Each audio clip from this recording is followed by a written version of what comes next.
You're here, which means that you've found Spirit Crumbs, leading you to your inner light worker. I will be sharing how these tiny little hints from the universe have led me to where I am today. I hope that by hearing my story and the stories of others, you'll pick up your own spirit crumbs along the way that will lead you to somewhere magical. Thanks for coming along for the journey. Let's see where it takes us. Hello, and welcome to another episode of Spirit Crumbs.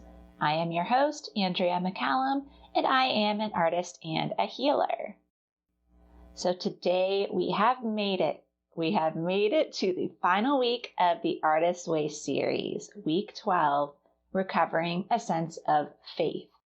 This one I think is such a beautiful way to leave off in the book, and I think that it kind of brings us like full circle because we start out looking for safety, and it's so true that the more you feel safe and stable, the more you feel free to explore more options, to explore what else is possible, because you're not so worried about the day-to-day, and the fears that are holding you back aren't really as strong anymore because you've learned who you are and what's important to you.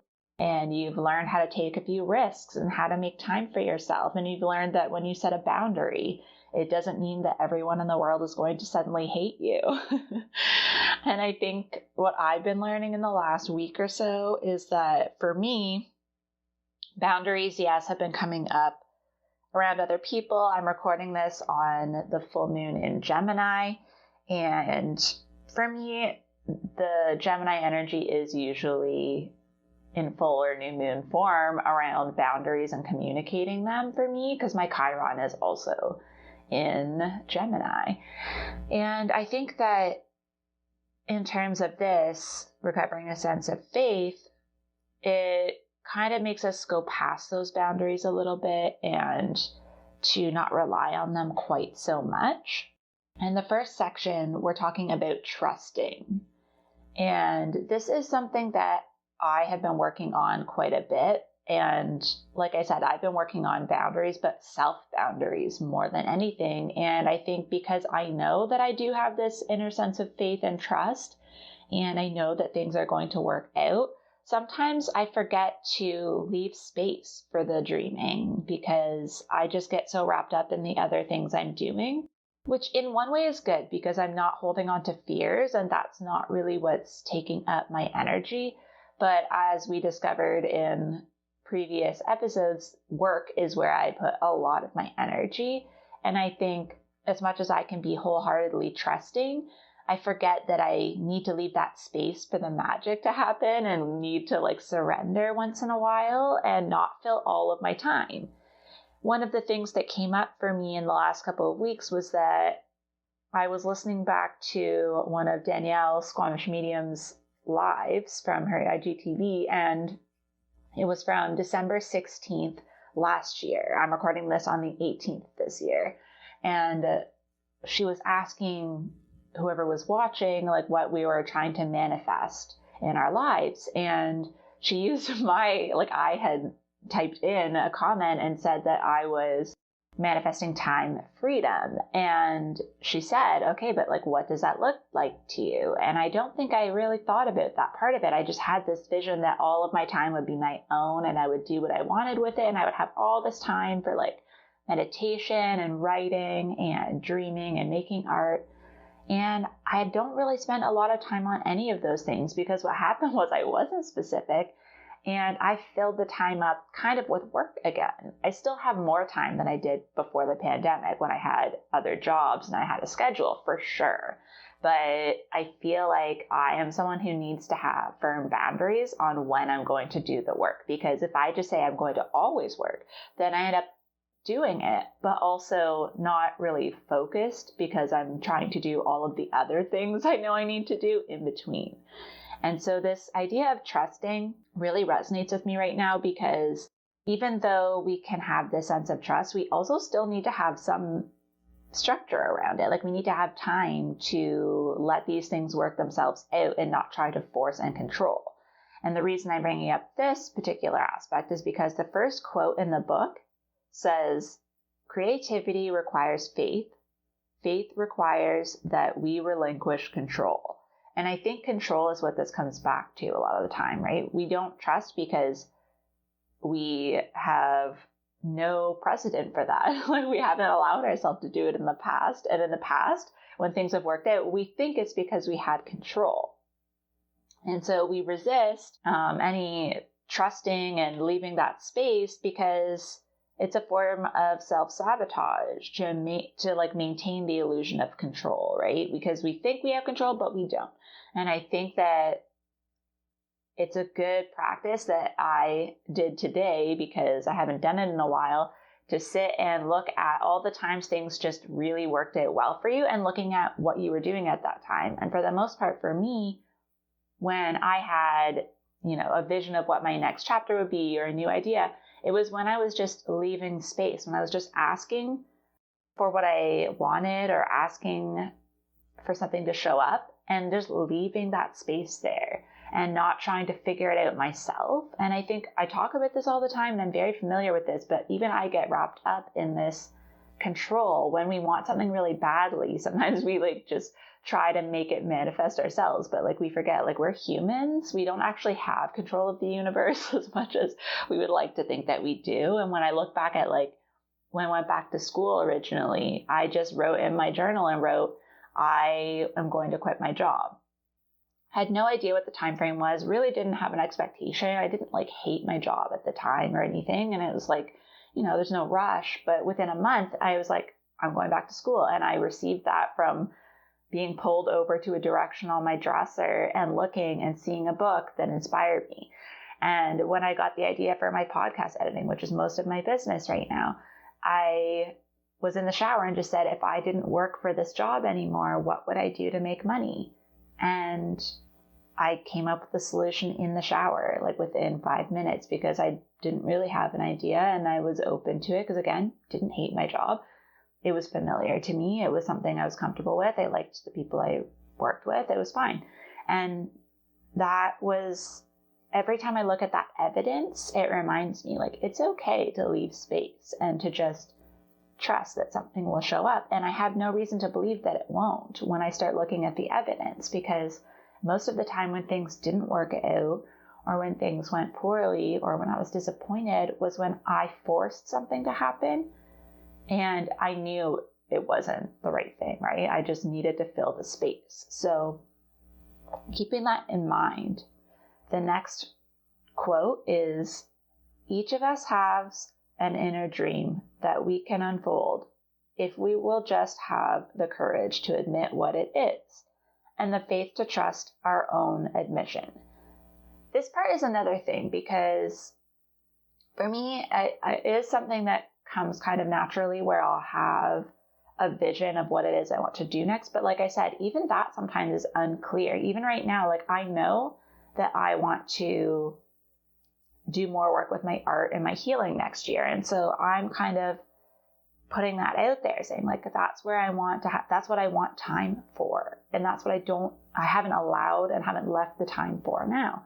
And so admitting that is me saying, okay, now universe, this is what I would like. And now I have to leave it until I really feel like I have the right thing come up for me, that I can feel in my body is the solution.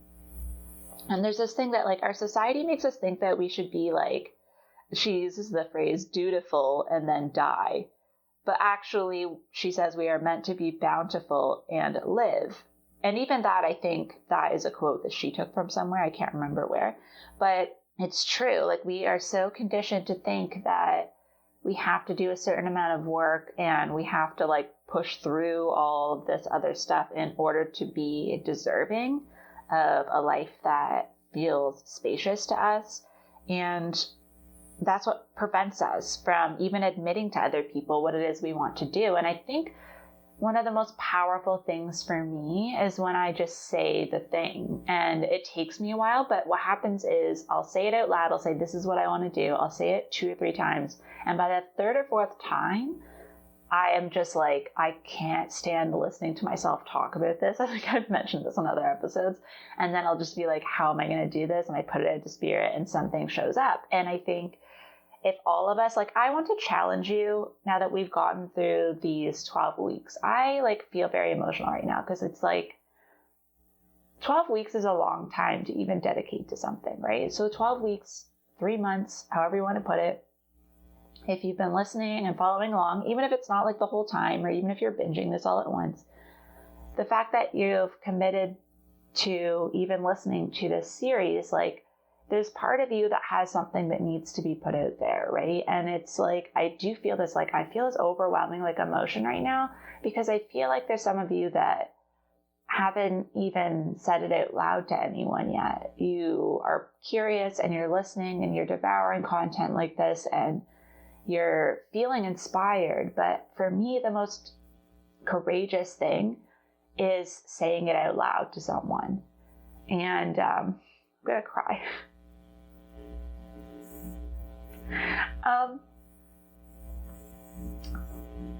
I started reading Brené Brown's Daring Greatly, which I've heard her do the talk, and I've heard her on Oprah, and like I've heard it, but I've never read it.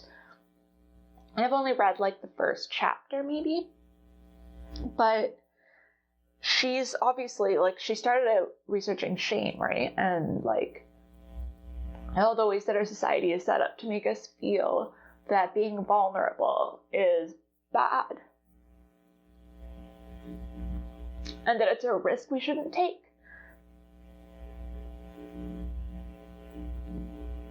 I don't know if it's the full moon and the fact that, like I said, it's like in Gemini, and I'm communicating this, but for me, even when I've said a dream out loud and someone hasn't had a good reaction to it and they've made me feel like it was crazy, I still did it anyways, right? Like, I allowed them to have their feelings about it, and maybe I didn't react great to that, but I didn't stop doing it. I didn't stop moving forward, and that's something that I'm really grateful I have that in my energy and like that trust, right? And that's something I've always had. I've always had this like trust and faith, which is why it's very easy for me to forget that I have it, because it's so natural, and it's easy for me to get swept up in these other forms of conditioning around work, especially, as we know, and to forget the magic. And that's why when I do catch myself in a moment where, like, every day like, if you follow me on Instagram, I'm always posting sunsets, always. And I've talked about this before. Today I woke up and I could barely see out my window because it was snowing, and it was just so magical. And those are the days when I slow down and I just think, okay, there's a bigger reason why I'm doing all of this. I'm not, coming up with these new offerings and these things to just be at my desk again for 8 hours a day, right? And then I realized, like, I want other people to do what I'm doing. I want other people to have their voice out there. That's why I do it. And it's because I think there's always little things that we tell ourselves we can't do, and that's why. And so that's why, like, I know some people say they're technically challenged or that they aren't good at getting the message out the way they want, and that there are certain things they don't want people to hear. And like, while I think, like, sometimes I just release my episodes without editing them, I think if it takes that for you to put it out there first, and you need someone to do that, then that's why I do what I do, right? Like, so I feel like some people just need the parts they don't enjoy doing to be taken over, right? And that's why, like, I don't mind doing their repetitive tasks. I like it. I like hearing what it sounds like when I fix something or when I make something sound clearer. Just saying it out loud, like, that's why on this podcast, I'll say it out loud, even if I know I might fail at it or I might not follow through. Like, when I was saying like 3 times this year that I was feeling like I needed a period of rest and that I was just going to leave myself space, and I definitely did not do that. Every time I said that, I came up with a new offering, and like, I definitely did not do well, but I still put it out there. I'm not going to go delete those episodes or like apologize for it, because like, I'm living my life. I'm following the path as it comes, right? I just want to put it out there that I don't always follow through either. I don't 100% of the time do what I tell other people to do. I just sometimes do what needs to be done, right? I'm not any further along than anybody else on this path. I'm just maybe more aware of it.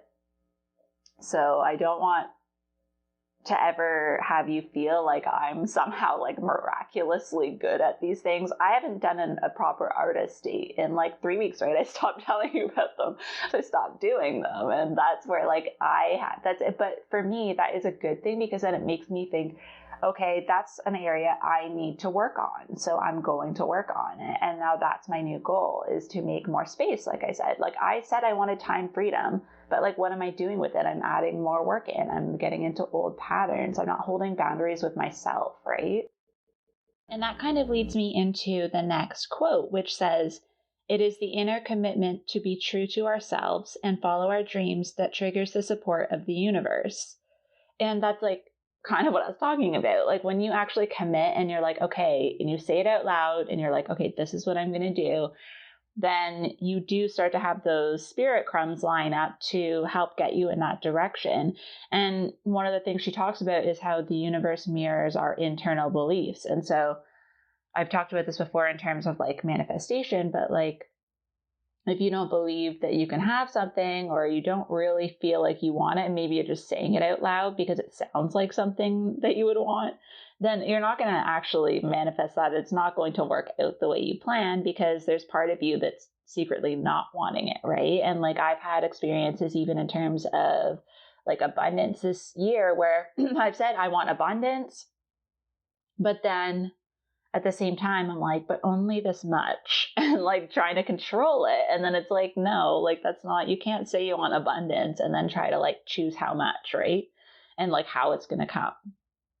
And it says like in this chapter, when you're on the right path, you just know the right next action, but you don't need to know what the end goal is, right? Like, you don't need to know what the big picture is, because, you know, I don't think we would keep taking the actions if we knew how big it was going to get, because it's much easier when there's like a gradual increase and a gradual expansion than just all of a sudden being thrown in the deep end, right? Like, if somebody told me a year ago that I was just going to be okay with not working for anyone and working for myself and having a podcast and showing up every week on Instagram, I guess a year ago isn't even the right amount of time, because I was aware of this and I was on this path. So let's say before 2020, let's say, I probably would have thought it would be too much, right? Too much all at once. I probably wouldn't have kept going with all of the other things. I probably would have said, okay, but like, what about art? Why am I still in school? Like, you know, like, you question, whereas I know that's coming up later. But I think the more we're just following what we need to do from, you know, step to step, it's easier for us to just build that trust, because we keep having something else show up, right? As long as another step keeps showing up, we build our trust. And then it's actually, it's funny, I was going to say this, but the next quote that I wrote down is, "By trusting, we learn to trust." And Brené Brown talks about this in Vulnerability, where like, you can't trust someone without vulnerability, but you can't be vulnerable unless you trust them. So there's this, like, what she says is like a chicken and an egg thing, right? Where somebody, like, at some point you have to take a risk. There's always risk involved. You don't know how someone's going to react. You don't know if they're going to reciprocate. And I think for me, in relationships especially, like, because you're in a relationship with the universe, right? It's a co-creation. You both need to be doing stuff, right? Like, you need to trust that that the universe is going to do its part to figure out how things are going to come to you and what things are coming. But you also need to make the decision to do something with that. And it's the same as a relationship. Like, if you're always the one calling and making the effort and showing up, and the other person is just taking it and not doing anything with it, eventually you're going to stop wanting to do things for them, right? You're going to be like, why am I the only one doing this? Like, I'm going to wait to see if they're really serious. And the universe does that too, right? And I think, like, we can put so much expectation on ourselves sometimes that we forget that there's the other person, right? Like, there's the universe. And like, I know that's one of my things where, like, if I notice that pattern happening where I'm giving and I'm the one showing up and the other person's always canceling on me, or the other person forgets that we have plans, or the other person just expects me to be the one, let's say, like, doing all the driving, and I'm just like exhausted, that's what happens is eventually I just assume I either first just assume that it has to be on me and that that's the way it is. And I keep pushing myself, but eventually I'm just like, no, I'm going to see what happens if I just don't do anything and see how they feel about it. And a lot of times they don't like it, right? They don't like it at all. And I think that we have to think about the universe in that way. Like, it's still an energy. We're interacting with like a living energy, right? And it's like, if it keeps sending us spirit crumbs, giving us opportunities, showing us what we could have, having people offer us things, and we keep saying no, and we're not showing up for ourselves, as much as it's not always in our control, sometimes there are obviously other things at play, but if we are actively choosing not to do the things that we say we want, eventually the universe is not going to break up with us, but it's going to take a break, right? It's going to be like, okay, well then if you like what you're doing so much, clearly you love what's happening already in your life. So I'm just going to leave you to it and see what happens when you're just out with that. And then you know that feeling. I know we've all had that feeling where you're doing the same thing, you're living the same life, and all of a sudden just one day you're like, oh my gosh, like I can't keep doing this. Like, why am I not getting any opportunities? Like, why is nothing coming for me? Why is this all the same? But then like, if you look at it, it's like, what have you done? Right? That's always a check-in for me. If I feel frustration around not having things go my way or things not showing up the way I want them to, I ask myself, I actually will be like, okay, well, if I feel like this is something I should have by now, what have I been doing to make sure that it happens? And more often than not, I've been slacking on something I said I was going to do, something it was part of my deal with the universe, like, making the time, right? So it's like, yes, sometimes it's hard to say no to opportunities because they feel like they would be aligned. But if you really check in with yourself, sometimes we're just scared that another one won't come, right? And so seeing to believe and believing to see is like kind of the other side of that, where some people feel like they need to like see the proof in order to like believe that it's safe to go there. But I tend to be more the believe to see kind of person, where like I'll do the thing if I feel strongly that it's something that is possible or something that I want. And then eventually you have your own evidence, right? You have your own seeing to believe. Like once you've done it a few times and you've taken that first initial risk, then like I said, I listed like some evidence of like times things worked out for me when I just trusted. And then the next section is on mystery in this chapter. And she talks about how creativity happens in the darkness, in like the unknown, in the uncertainty that we all really are afraid of most of the time. There's a quote that she says, creativity, like human life itself, begins in darkness. So she's referring to like the gestation period, right? And so like when you look at it the way she describes it, where there's this like long period before like a flash of inspiration comes, it's the same as like if you think about it, if you go into a dark room, it was dark the whole time until you went in and turned on the light, right? Like, and there's nothing wrong with the darkness. The room's still there, but sometimes it just takes someone coming and turning on the light, and you wouldn't notice that the light was on if it wasn't on yet, right? Like you only know the light's there when you turn it on. And I think it tells us too in this chapter that like things can't be birthed prematurely either. It's something where we need that in-between phase. And for me, this is so true because she talks about like doodling, mulling on the page when you're writing, doing all the like steps to like try to pretend you're doing it, kind of, putting the energy there. And for me, I've talked about this before, in my artistic process, there's a huge chunk of time that's just me researching, looking at stuff, letting it play out in my head, doodling about it, journaling about it, thinking of ways I might be able to put things together, thinking of things I've done in the past. Like I spent forever. And it was true even when I was in school and had deadlines. I would spend a ridiculous amount of time on like the research phase. And I'm a very fast person once I'm physically doing it. Once I know what I want to do, I'm fast. I'm a generator. Like I can get things done, right? I will keep working on it. And I think that's kind of what we forget. It's like every time we start something new, we forget that that's part of the process and we think we just have to like get moving on it. But as she says here, the creative process is a process of surrender, not control. So trying to be productive is not going to be conducive to creativity. The mystery and surprise is what leads us there. And she gives the analogy of bread. Like if you over knead it, it's not going to rise and you're going to be disappointed, right?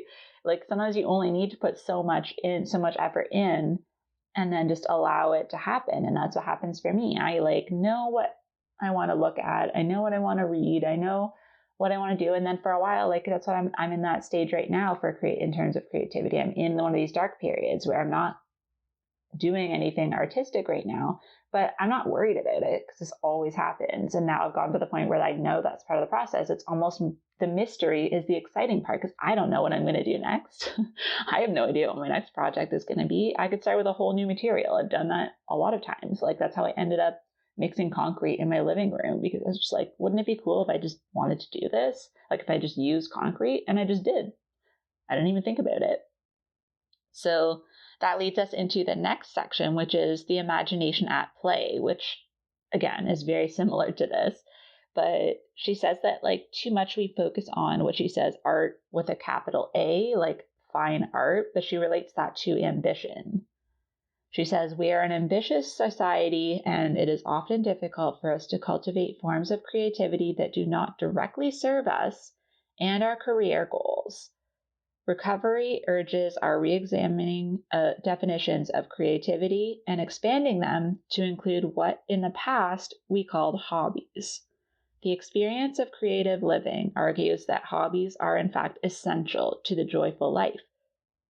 This is huge. This is like exactly where I think even my own questioning of my creativity comes in sometimes, because I'm not someone who just, can sit down and just paint a painting because I feel like it. That's not me. And I think because it's like that goes back to comparison and all the things we've also talked about, but like there's this idea that there needs to be like a certain outcome, right? Like you need to have something specific that's considered valuable in order for it to be worthwhile to go through the process.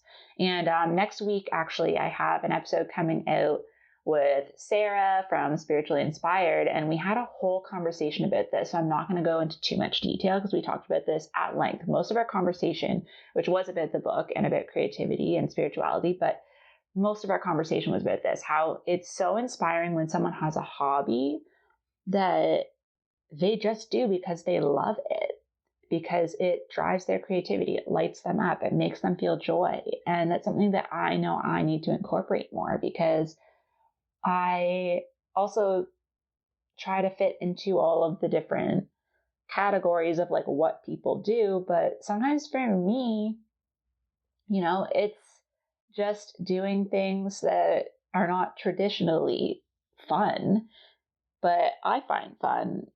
And so going back to like, I'm going to pull out probably next year at some point, start learning sewing again, because I have my grandmother's sewing table, and I did get it working for a bit in 2020, but that was before I got really into my spiritual practices and whatnot. But just the things that I kind of forgot I liked doing is what I'm going to focus on. Like when I remember one of them, I'm just going to go for it, because that is where the magic is, right? That's where our imagination is just open. When we're focused on a certain outcome, it doesn't leave a lot of space for us to imagine other possibilities, because all our brain is trying to do is lead us to that specific outcome.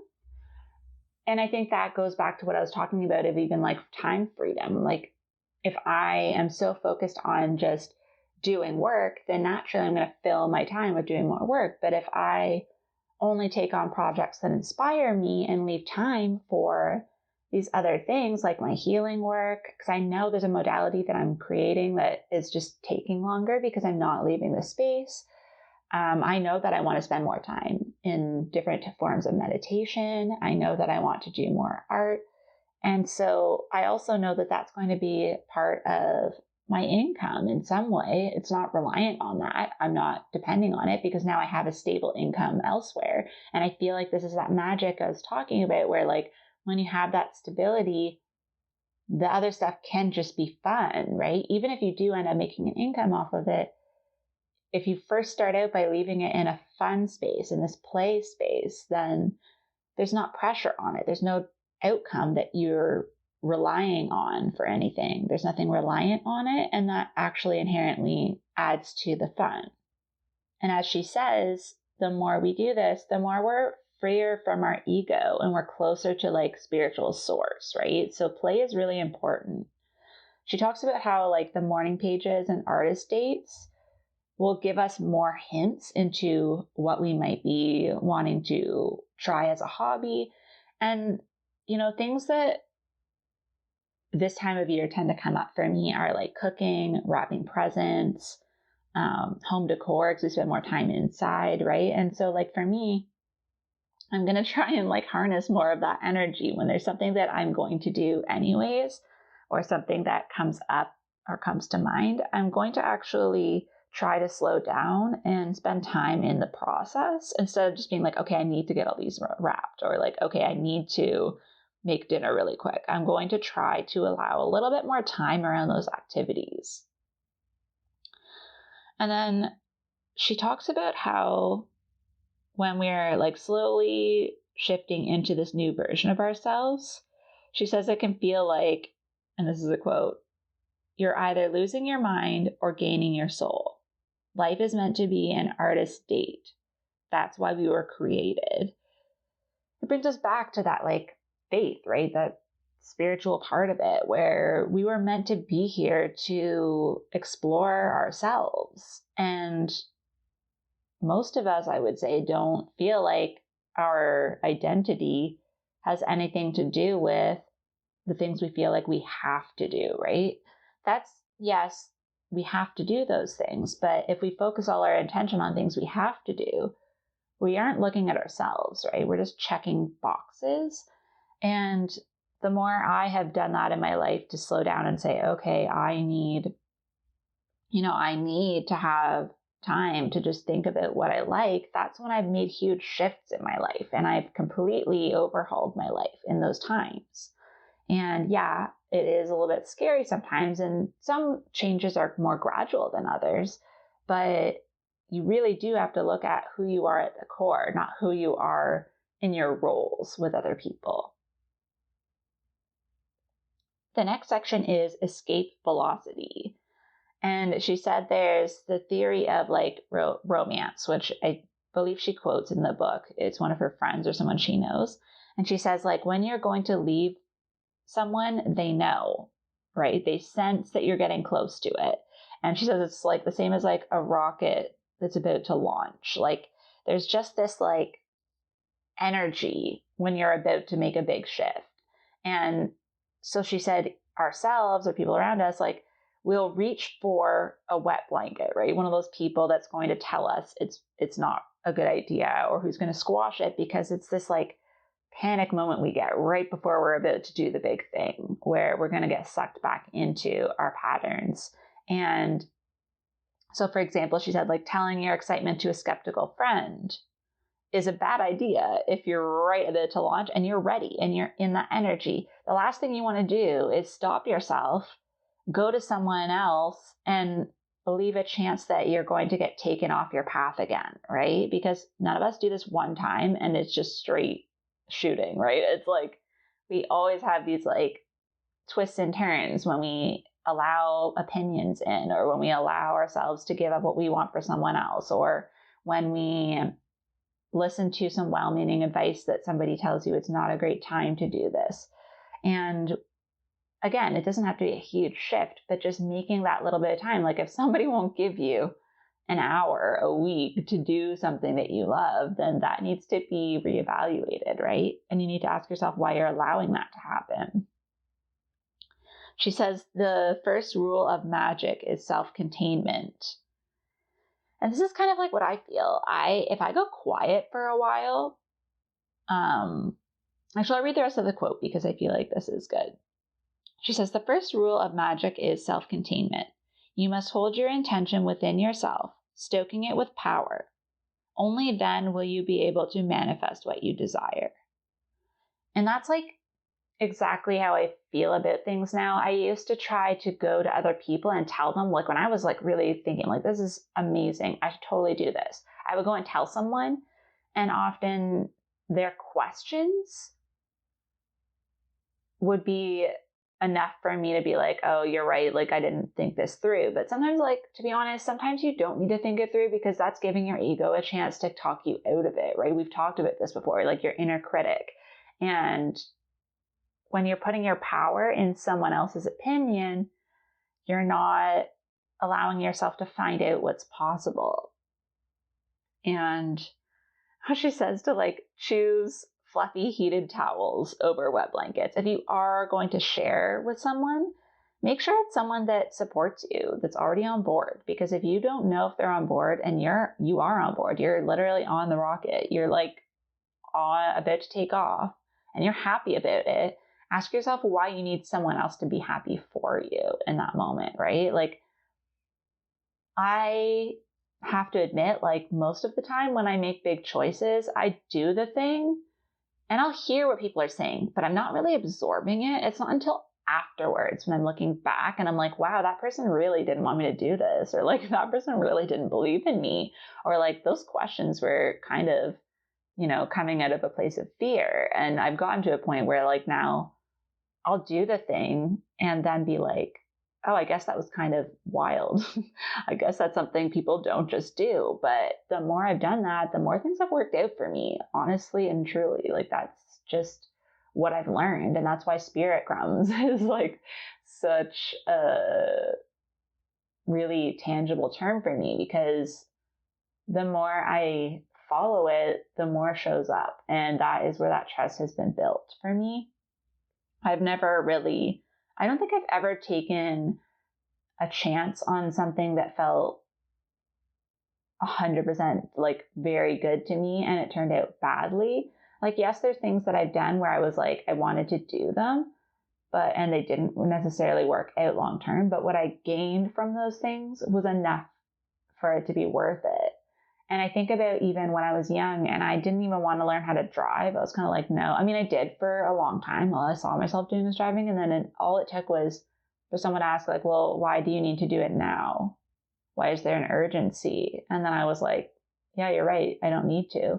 And I took transit for years until I was with a partner and they wanted to get a job downtown in Toronto. And we were living north of there. And there was no transit at the time that would get me to where I needed to go in a reasonable way. It would have taken me like forever and my shifts were early. So I was like, well, I guess I have to get a car. And then I did. We like found an apartment. I got a car. I bought it brand new off the lot, drove it off the lot. We moved that week. And I was driving. I was driving on a highway. I learned how to drive in a city. I loved driving, and I've been driving ever since, until now when I don't have a car. And now I'm kind of back in that space where it's like, okay, what is important to me at this point isn't important for me to be driving all over. Maybe it's time for me to not always be on the go. Maybe it's time for me to slow down.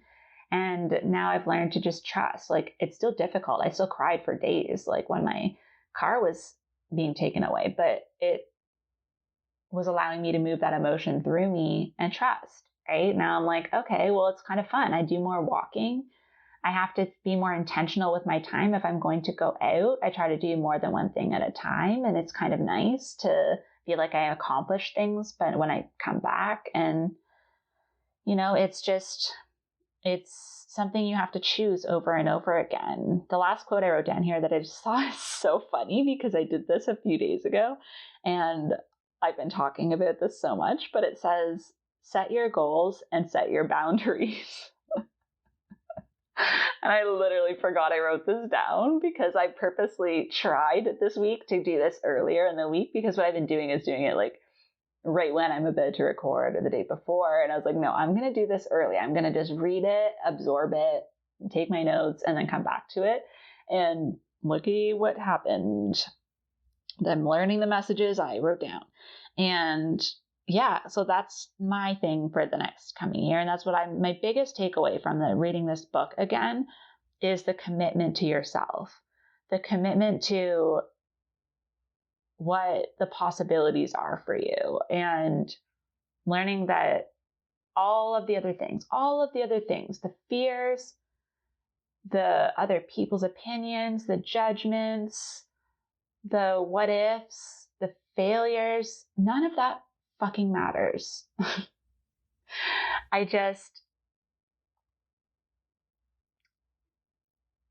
It's been a rough year for me,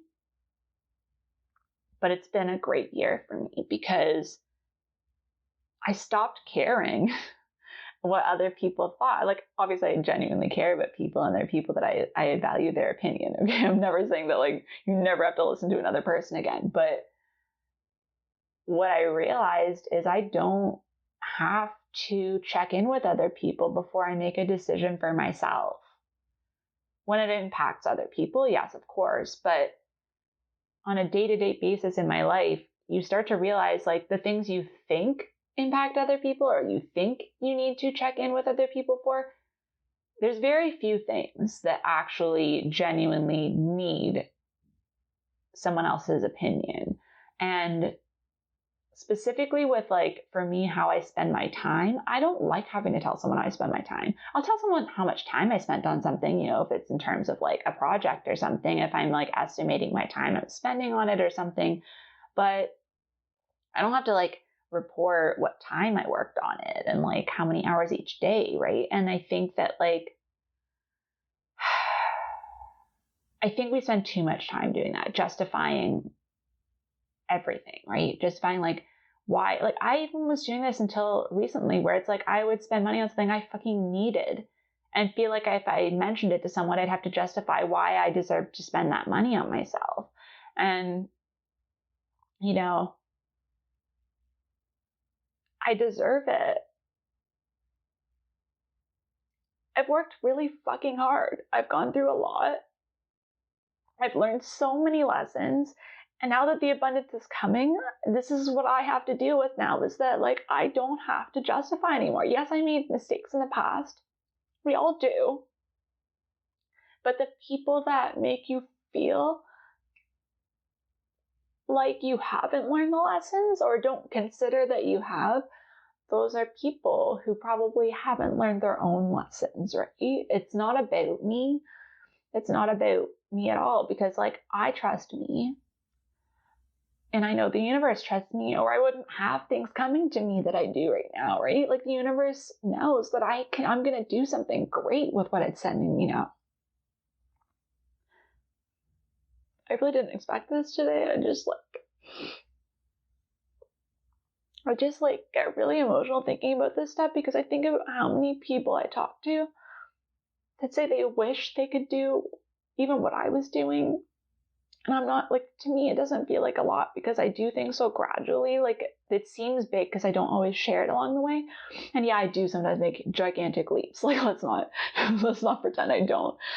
But it's just committing to yourself, choosing yourself. That's the biggest thing. Like I sometimes feel like the biggest risk I take sometimes is that like I come across as very selfish and very focused on myself. But the thing is, like, I know that when I don't do that, I don't move forward. I don't feel fulfilled, and I'm trying to find a bigger balance now that I've focused on myself enough, I feel like, to kind of like build up my tank again and feel like I am not drowning. Like I found the level where, I can take a bath, but there's no danger of falling in the deep end, there's no deep end now. I feel like it's just like, it's just at the point where I know that I'm feeling secure in what I've done for myself and the point that I've gotten to, and that thankfully now most of my decisions, all of my decisions actually, only really impact me unless it's like a direct thing to someone else, right? And the more I can trust myself, and that's the thing, trust needs to be internal as well. Trusting yourself and the universe, that relationship for me is the one that I lean on the most. Like, yes, I know my family's there and I appreciate them and my friends and, you know, the circle. That's a different level, right? Because it's more external and they're all humans having their own experience, right? So I can't expect that my wild visions that I have are going to be, I guess, like, that are going to feel the same way to other people, right? And I think that's a big thing, is that we want other people to feel the way we feel. And you have to just realize, like, other people don't want the same things, or maybe they don't want the same things for the same reasons, right? And like, the more, like, I really just want you, specifically you, I want you to commit to yourself and to realize that what you want, like those things that make you feel expansive and like you're in the presence of magic, that matters so much. That is like the only thing that at the end of your life is going to matter. Yes, the people you love, obviously, but if all you do is love other people and make sure they're happy, you're not going to get to the end of your life and be completely fulfilled, right? Like, you're not responsible for other people's happiness. You're responsible for how your relationship is with those people, and that you're holding up your end of the relationship, right? Like what we were talking about with trust and vulnerability, and being there for people and showing up. Yes. But you're not responsible for every aspect of their lives. Like, I feel like we just feel that if something's not going well for someone, that we have to do something to fix it. And that's not the case. Like, the only person we're responsible to do that for is ourselves. So I really want you to take away from this whole 12-week process what you're feeling the most, that burning fire inside, like what part of it resonates the most, and then commit to yourself that you're going to do something to take a step in the direction of that. So whether it's just doing more inner work, whether it's making more time, whether it's doing more playful things, whether it's spending more time on your morning pages or your artist dates, or trying to have conversations or create boundaries, whatever it is you need to do, I really, really want you to do it. Like, I can't even explain to you how it feels to be sitting here in my office. Like, I'm going to cry again. It's snowing outside. I know I have things to do, but I also know that, like, most of the pressure that I feel is from myself. And so that makes me have to question my own boundaries, right? And like my own expectations.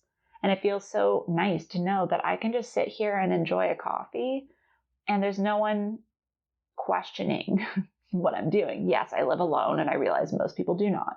But I just mean in general, even the people that know me, they don't question me, right? They know that I'm doing something that is aligned for me.